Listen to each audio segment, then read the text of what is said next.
Hello, hello, hello. It is Moonshine Oracle with a feminine energy check-in. Ugh, I'll get used to these one day.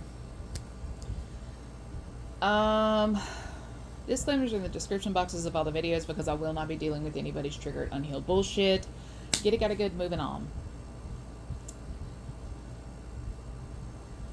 A lot of people perform witchcraft, whether they realize it or not, and that noise you hear in the background is my portable AC unit.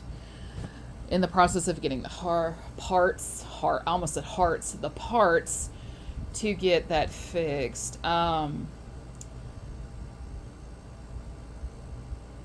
Somebody here has just been extremely inconsiderate to somebody's circumstances.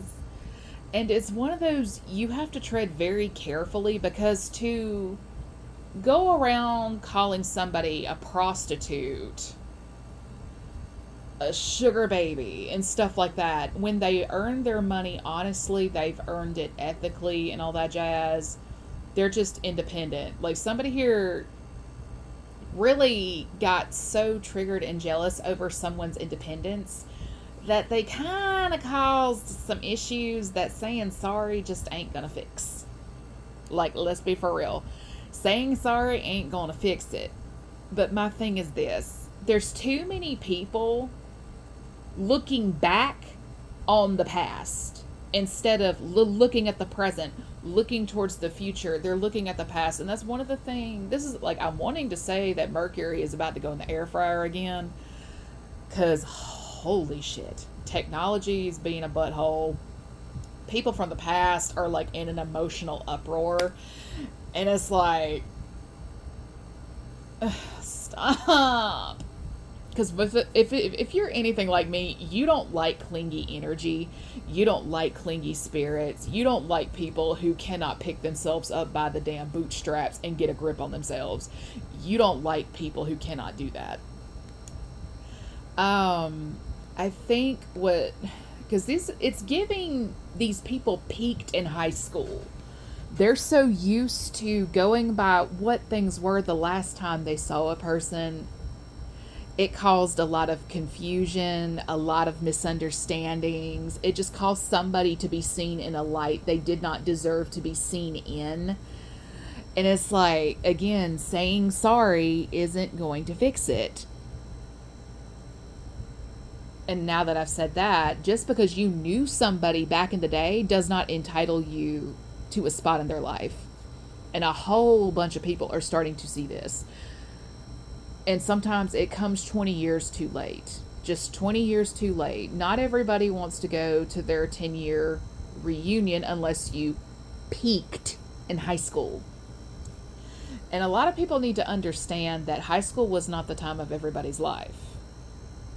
It wasn't the time of their life. It may have been for you, it wasn't for everybody. They made their decisions the day that they graduated high school. You were either included in the plans or you were not included in the plans. There is no in between.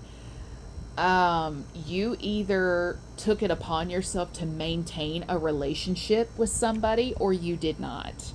Just because you lived in the same town, you went to the same church, you graduated high school at the same time, whoop-de-doo. Whoop-de-doo. You married a bum and somebody stayed single until the right partner came along. That sounds an awful lot like a personal decision. Don't you think? Sounds a lot like a personal decision. Back to the concept of marrying a not so ideal man. Divorce is a thing, babe. Divorce is a thing. And there's a reason for it.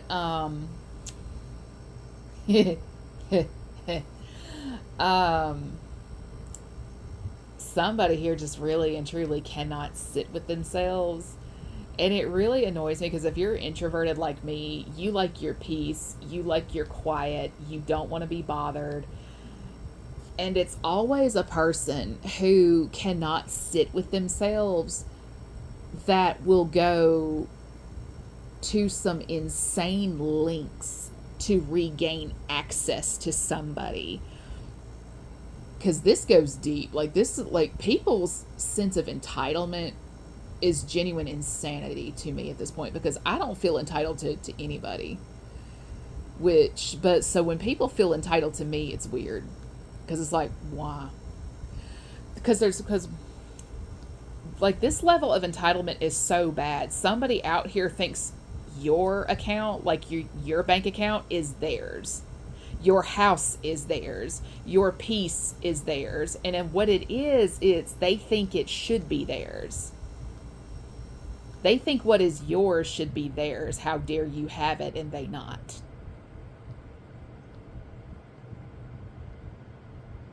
If you catch my drift. How dare you have this peace and I don't? I do everything right. I do what I was told. I do this. I do that. You don't live by society norms. How dare you prosper? That's what this is. Because yesterday I heard loud and clear, all she had to do was fall in line. It's like, fall in line with what? Bullshit? Fall in line with bullshit? I'm sorry, but when you have people who are hyper aware of what the generational curses are in their family, and you're surrounded by people who embody those curses, you wouldn't give them the time of day either. You wouldn't give them the time of day either. That's the kicker.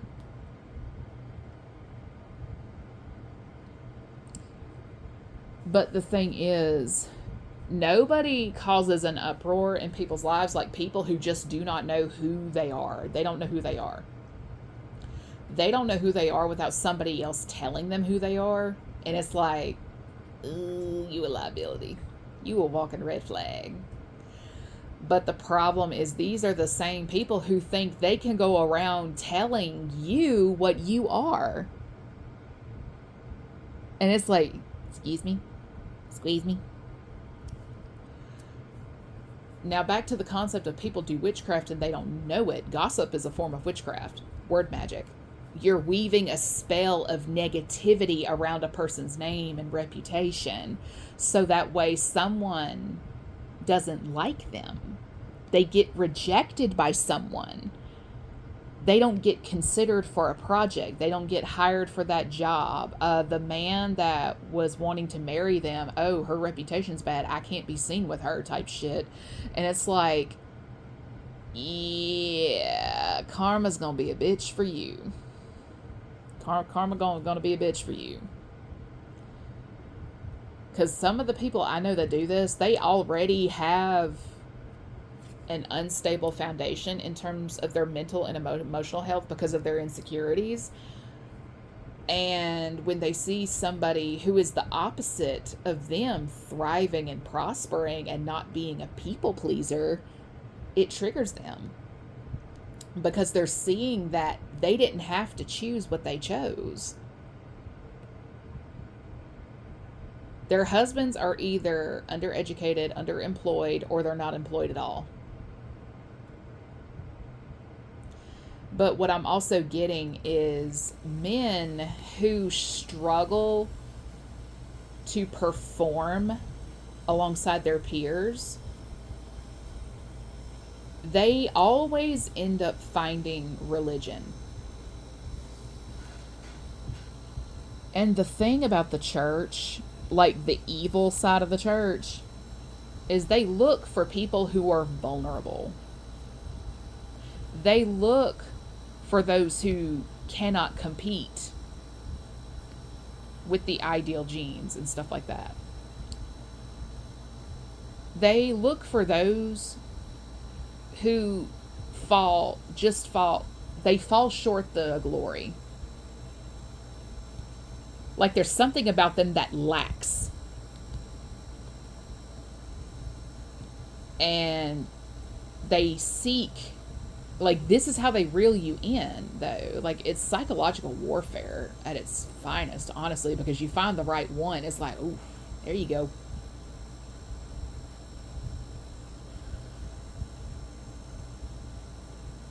And a lot of times, These men are already married. Their wife could be like a nurse, she could be a teacher, and so on down that line.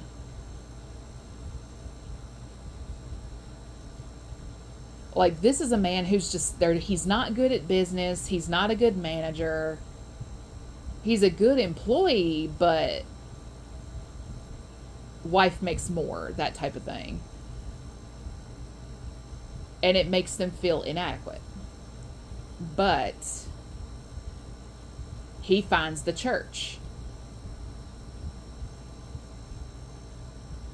He finds something he feels in terms of purpose. This is my purpose. The problem is when you go in to serve the church, that doesn't bring in a lot of money if you're paid at all. If I remember correctly, like a church I used to go to, they had a minister of music or something like that.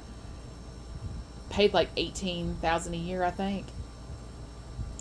So that means old boy would have to work a full-time job on top of that, right? It costs money to take care of your family.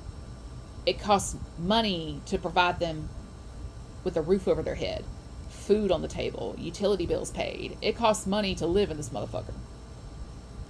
So not only do you have their wives upset at the woman who's independent and doing bad all by herself, you now have her insecure twat of a husband mad at her for that as well. And it's like, great. Two stupid bitches.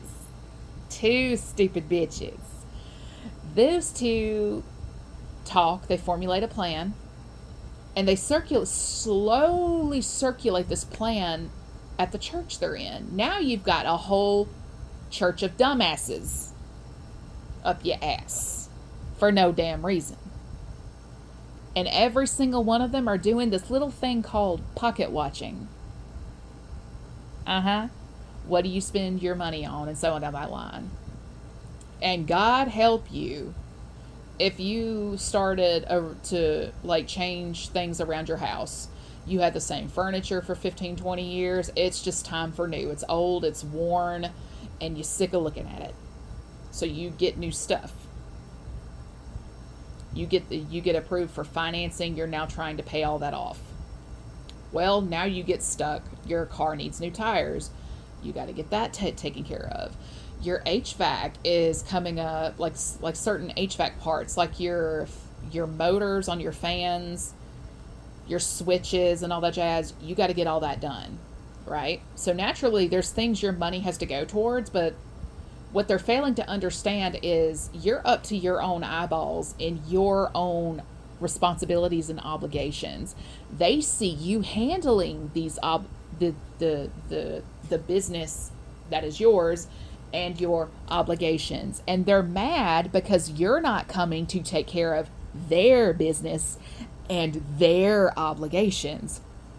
Because we serve the church, we deserve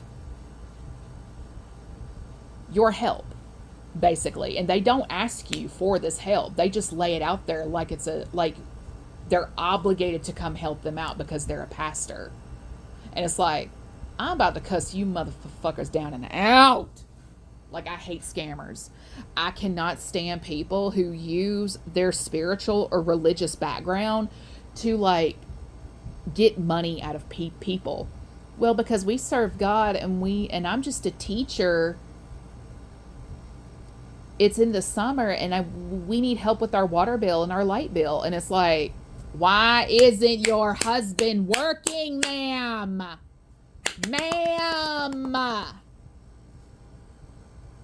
Ma'am, why isn't your husband taking care of his obligations to his family? What the hell you looking over here for? Huh? Explain it. Because there's nothing godly about encouraging people to attack a person because they live a different life than you. But another thing I was hearing the other day while I was out out doing some gig runs, so I can get my parts ordered quicker for the HVAC, is soft life, happy wife. Yes, I agree. Soft life, happy wife. The softer a woman's life is, the more nurturing and loving she's going to be. Deadass. So when all of her stress comes from finances and a husband who's just not doing his part as a husband, it causes a lot of stress. A lot of stress. And that in turn then leads her to go cause stress for other people. So basically we get into the root cause of a problem here, and that is the men in these women's lives. Because they ain't shit. Now, truth be told, some of these people may very well be getting kicked out of the community as we speak. They may be told to leave their church. They may end up having to leave town and move elsewhere. Like, again, because I mean, it's like you just cannot cause problems like that for people and there not be consequences, because in the name of the Father, the Son, and the Holy Spirit ain't gonna stop you from getting your ass mollywopped if you're the one in the wrong. God has the back of the innocent in this in the equation here. But we're at a point in time where there's some people who are realizing that the spiritually inclined, like myself, we know a lot more than what we let on. We know a lot more than what we let on. And just because we don't address you doesn't mean we don't know shit. A lot of folks I pick up on, they are not worth addressing. So for me to actually address you, you've got to cross a boundary, like you've crossed the point of no return. You have crossed the point of no return. And that is just where a lot of folks are at when it comes to disrespecting a divine being, a chosen, an anointed, a prophetess. Yes, a woman can be a prophet too. Dummy. And truth be told, a lot is built off the backs of women, whether you want to realize it or not. Those men in the church, those pastors, the wives of those men are literally obligated to plan bake sales, vacation Bible study, and all this other shit, like on top of everything else they got going on. There is a reason men in the church cannot move up in like pastor and all that jazz until they find a person who's willing to marry them. And I actually had this happen to me in my 20s when I was like a junior in college.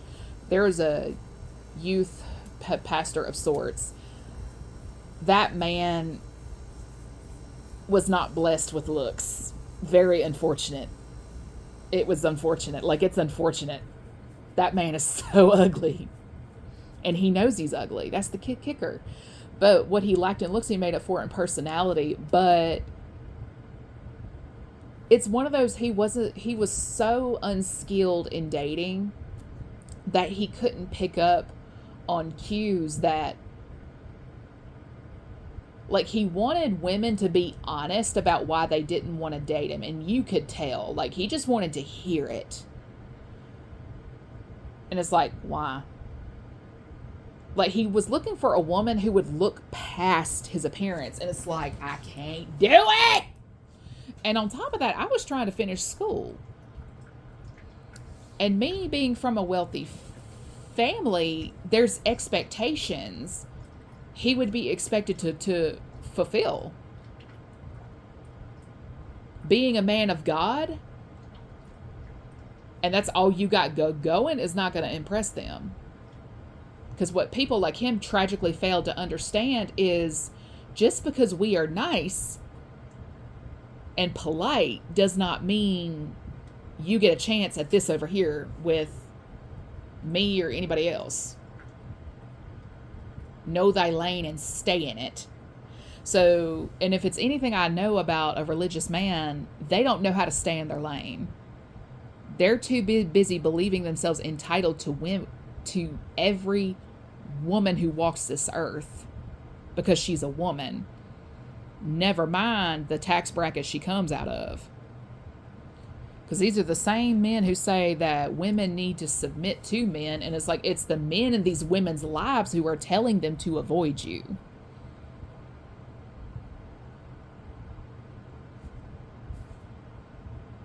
Let's be for real.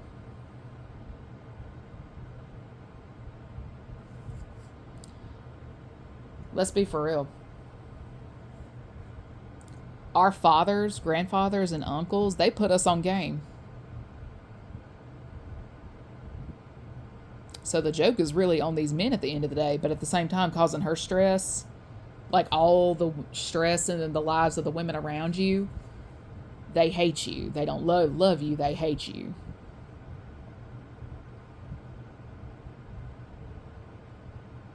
So for what it sounds like is a bunch of folks need to realize what side of the line they're on before the law is forced to do their job.